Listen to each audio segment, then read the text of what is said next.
Ọ̀rọ̀ ńlá ló jáde látẹnu Ajíhìnrere Lékan Rẹ̀mílẹ́kún Amos yìí. Ẹ wo ohun tí bàbá sọ nípa àbí kí n sọ wípé nípa ohun tó ṣẹlẹ̀ sí bàbá tó bí wọn lọ́mọ. Kí ni Lékan Rẹ̀mílẹ́kún Amos sọ jáde lẹ́nu? Kí ni Lékan Rẹ̀mílẹ́kún Amos tún wí nípa gbígbẹ́kẹ̀lé ènìyàn tàbí bí a ṣe lè fara mọ́ ènìyàn níwọ̀nba? Ọ̀rọ̀ ń bẹ nínú ọ̀rọ̀ tí Lékan Rẹ̀mílẹ́kún Amos sọ yìí. Lékan Rẹ̀mílẹ́kún Amos nìkan kọ́ ló wà níbẹ̀ o. Talk to be ìyẹn Mrs. Abiola ìyá yìí náà wà níbẹ̀. Kí ló ṣẹlẹ̀ níbi ìfọ̀rọ̀wánilẹ́nuwò tí Lékan Rẹ̀mílẹ́kún Amos tó ti tú pẹ́ẹ́rẹ́pẹ́ẹ́rẹ́ ọ̀rọ̀ nípa ohun tó ṣẹlẹ̀ sí bàbá rẹ̀, ìyẹn ẹni tó jẹ́ olórin ẹ̀mí tí Ọlọ́run gbà fún. Ṣùgbọ́n ìṣẹ̀lẹ̀ kan ṣẹlẹ̀ sí bàbá yìí tí Lékan Rẹ̀mílẹ́kún Amos tí kò lè gbàgbé. Kódà nínú ọ̀rọ̀ Lékan Rẹ̀mílẹ́kún Amos ó jáde, ìyẹn Lékan Rẹ̀mílẹ́kún Amos tí a mọ̀ sí ọmọ Dáfídì. Kí wá ni ohun tó ṣẹlẹ̀ gan? Kí n tó lọ sí abala ọ̀hún, kí n sì tó fi fọ́nrán ọ̀hún hàn wá gangan. Ẹ má gbàgbé, tí ẹ ò bá ti subscribe sí ìkànnì yìí, ẹ gbìyànjú, ẹ lọ síbẹ̀ tààrà. Ẹ rí wípé ẹ tẹ̀ ẹ́ kí ẹ subscribe. Lẹ́yìn èyí, ẹ pín fọ́nrán yìí káàkiri kí ẹ sì rí wípé ẹ tẹ like sí ọ̀ndà fọ́nrán yìí kí ẹ sì kọ ìròyìn sí ojú òpó yìí. Kí n tó lọ abala ohun tí mo ní Lékan Rẹ̀mílẹ́kún Amos sọ.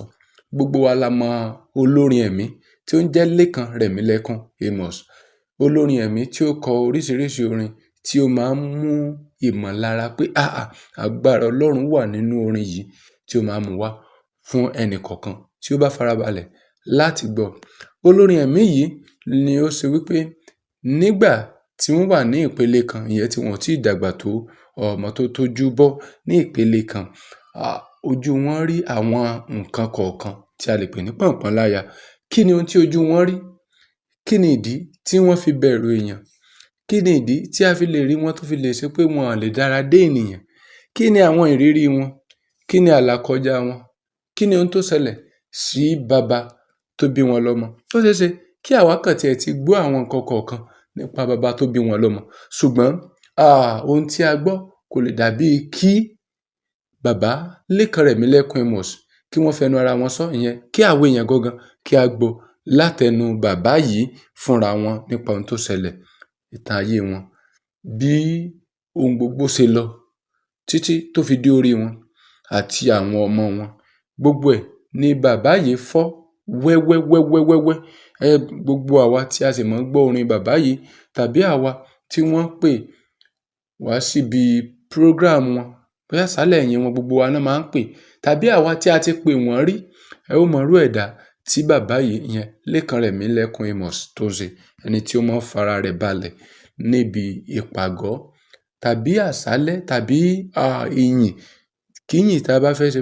Ó ṣeé ṣe kí ó má jẹ́ ti àṣálẹ́, ó ṣeé ṣe kí ó jẹ́ ti àṣálẹ́, ṣùgbọ́n ìyìn tí ó jẹ́ èyí tí Ọlọ́run fọwọ́ sí, tí a bá fẹ́ yìn, tí a bá pe bàbá yìí, a rí wípé ọ̀kan lára àwọn olórin ẹ̀mí tí kìí ṣe làùlàùlàù tó ṣe pé ó máa ń farabalẹ̀ ni bàbá Lékan Rẹ̀mílẹ́kún Amos wà.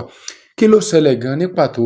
Ẹ wo, ẹ jẹ́ n ṣí gbogbo ẹ̀ sílẹ̀ kí a lè máa wò ó, ṣí fọ́nrán ọ̀hún sílẹ̀ fún wa kí a lè máa wò ó, kí a sì mọ ohun náà tí ó ṣẹlẹ̀ gan ní pàtó. Ó yá, ẹ bẹ̀rẹ̀ sí ní máa wò ó.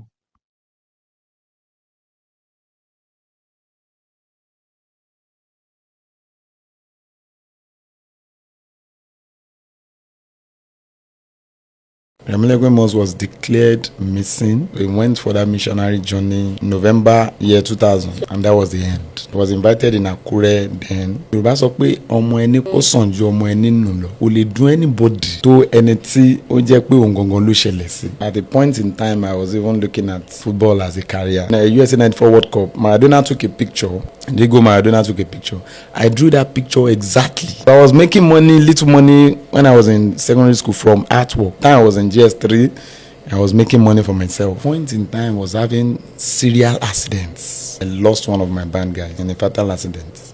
And it happened like that. 26 years counting now. Now my children will ask me, Daddy, tell us about Grandpa. We normally hear people talk about him. His pictures is everywhere, you know. That incident was so much that, we nearly sold everything we had. Yeah. So we started from scratch. Oh, mommy. Bóyá lọ́la o lè rìnrìn àjò ibikíbi tí o bá ń lọ máa sin Ọlọ́run alààyè. But then I used to look at him and say, this man is so blessed. He's popular, but he doesn't have money. And he's not seeing it as anything. He's contented. My dad wasn't a pastor. He didn't have a church. He could have invitation from January 1 to December 31st. And we sang so many deep, even most of the songs I recorded and people attributed to me was his. Then everybody that lecture gains admission. Me, the lecturer, will write the same jam and I will not have admission. Would you say that you picked music because of your dad? A lot of people don't even remember my name is Lekon. How strong the name and the legacy. My life has taught me that there's nobody you can rely on. My dad was there, suddenly he just vanished. How do you want to explain to me, as a promising young boy, to go into the same profession that your father went into? He was only successful being famous.